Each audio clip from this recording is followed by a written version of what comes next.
Hi guys, welcome back to the channel, and if you're new here, it's great to meet you. I'm Stella, and today I'll show you how to make this set of tiny accessories for your doll's desks, and as always I have free printables to help you make your own version. You'll find everything in the video, so now let's get started.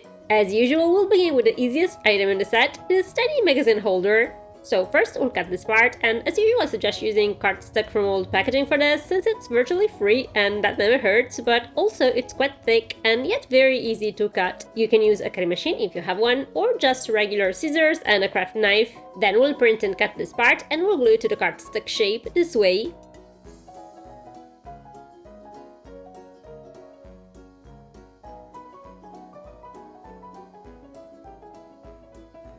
We'll do the same for all these parts, then we'll connect all the panels using this part cut from copy paper.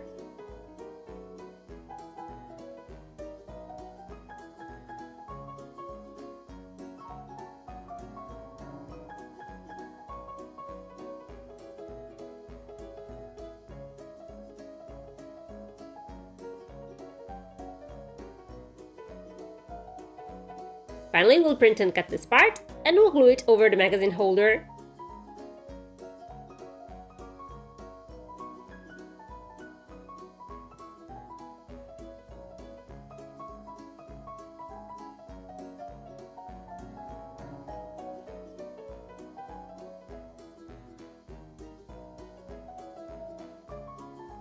And I gotta say, I liked making this one so much that I got a little carried away and made way too many different designs. Now let's make a tiny desk organizer. First, we'll cut this part a couple of times and we'll glue the layers together. The resulting piece should be about 2 millimeters thick. We'll do the same for these parts, but these will make twice each.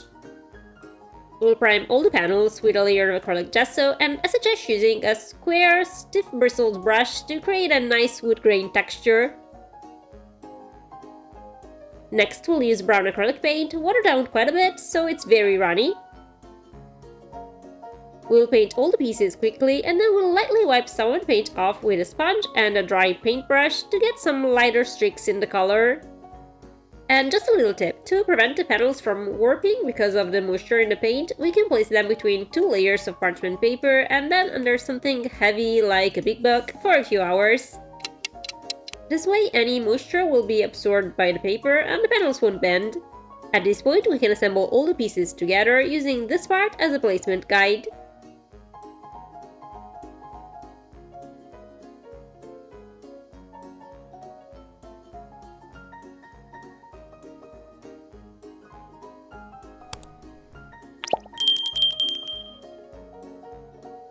We'll make the drawers in a similar way, so we'll prepare all these panels all around 2 millimeters thick and we'll assemble them like this.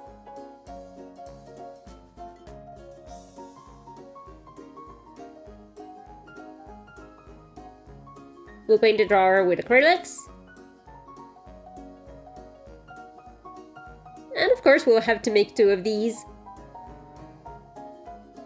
Next up, a little tape holder. First we'll cut this part 3 or 4 times and we'll glue all the layers together.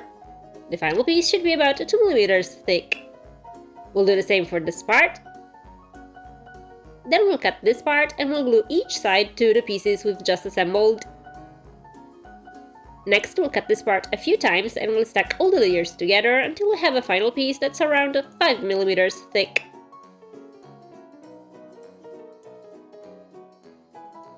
Then we'll cut this 3 or 4 times and we'll glue all the layers together. The final piece should be 2 millimeters thick.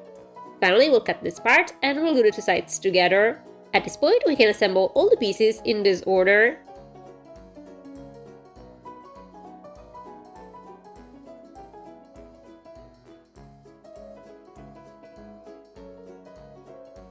And this is optional, but I always like to use a bit of spackle to smooth out the parts where the cardstock layers are most visible.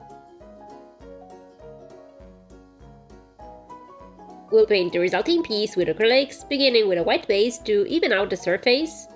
Then we'll add some colored paint. And I decided to also add a coat of clear nail polish because the paint itself wasn't shiny enough. Next, we'll cut this part for metallic cardstock, and be on the lookout for this because it's often found in food packaging. Otherwise, you can buy it in most craft stores and even on Amazon. We'll glue it to the tape holder. Then we'll cut this part a few times and we'll stack all the layers until we reach a thickness of around 3 mm. And if you're using my free printable template, I suggest piercing this little hole with an awl or a small round file. Otherwise, if you have a cutting machine like a Cricut, a Silhouette, or an M1 Ultra like mine, you can use my digital templates, and they are available in my shop, linked in the description. Next, we'll grab a toothpick and glue it to the little cardstock disc. We'll paint the finished piece with acrylics.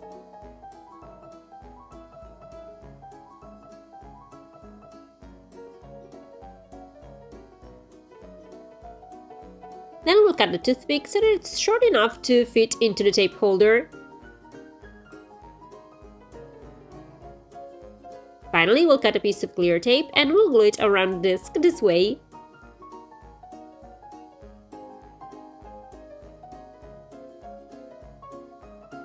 And at this point I realized I didn't like that this part was yellow, so I painted it white.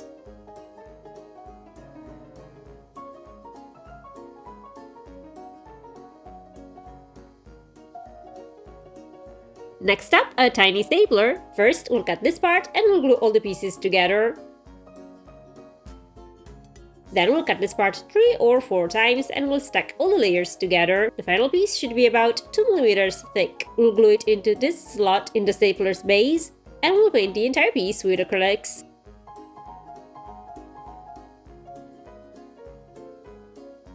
Next, we'll cut this part from metallic cardstock and we'll glue it here. Then we'll cut this 3 or 4 times and again we'll glue the layers together. We'll sandwich the finished piece, which should be about 2 mm thick, in between these parts.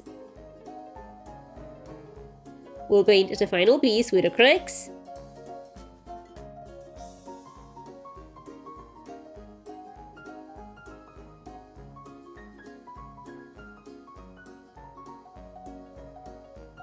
And finally, we'll cut this part and paint both pieces in the same color we used for the rest of the stapler. At this point, we can assemble the stapler using an eye-pin or some metal wire to connect these two parts. We can now start working on my favorite piece in this set, a tiny movable desk lamp. First, we'll cut this part and we'll glue the sides together. Next, we'll need a piece of thread, and I used some elastic thread because it has that plasticky finish, but sewing thread works too. We'll glue the thread into this groove. Then we'll cut this part 3 or 4 times and we'll stack all the layers together. The final piece should be about 2 mm thick and we'll have to glue it to the previous one this way. Next, we'll cut this part and we'll glue the sides together. The final piece should be 1 mm thick. We'll make 2 more identical pieces and then we'll do the same for this part. We'll combine all the parts like this, and the resulting pieces should be about 3 mm in thickness.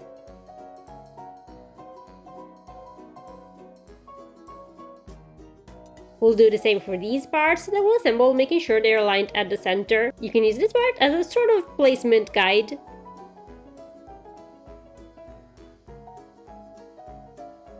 We should end up with these 4 pieces. We'll glue this one to the base.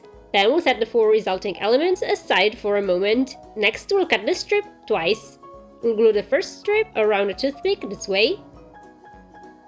Then we'll wrap the second strip around the first one. We'll turn the toothpick so that it's even with the paper on one side, and it sticks out a few millimeters on the opposite side. Next, we'll cut this part, and for this one I suggest switching to a lightweight type of cardstock since it's thinner and easier to shape. We'll press the cardstock against a wet sponge to dampen it. Then we'll roll it around something like the handle of a paintbrush to give it a slightly rounded shape. We'll connect the ends using this part.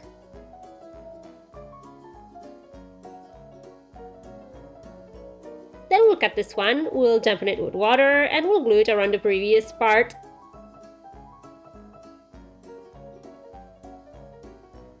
We'll glue the resulting piece to the little cylinder we prepared earlier. Then we'll glue the cylinder to this part. At this point, we should have all these parts ready. We'll paint them with acrylics, again starting with a white base and then adding some color. And as always, I'll have all the main supplies I used for this project linked in the description.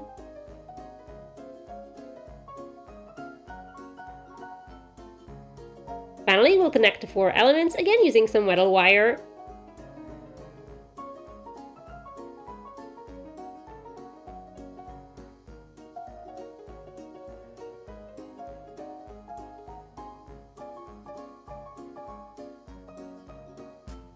To make a tiny light bulb, we can use a small clear bead, or we can make one ourselves with UV resin.